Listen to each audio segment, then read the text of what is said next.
Milí priatelia, milí dobrodinci, milí podporovatelia organizácie ACN Pomoc trpiacej cirkvi. Tohtoročná vianočná zbierka, ktorá mala poslúžiť práve deťom v najchudobnejších krajinách, sa stala prekvapením pre všetkých. Pre nás, ktorí sme ju organizovali, a istotne pre tých, ktorí mohli z nej čerpať.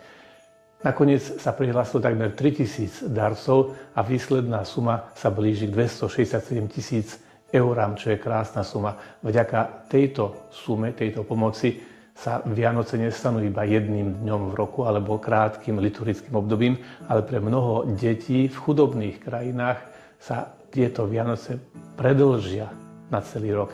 Dovoľte, aby som všetkým vám v mene našej organizácie ACN Pomoc trpiacej cirkvi vyjadril čo najúprimnejšie poďakovanie v mene tých, ktorých vďačnosť sa ozýva len priamou linkou do neba. Ale týmto spôsobom sa chceme aj my prihovoriť všetkým vám. Ešte raz, Pán Boh zaplať a spoliehame sa aj do budúcnosti na našu štedrosť.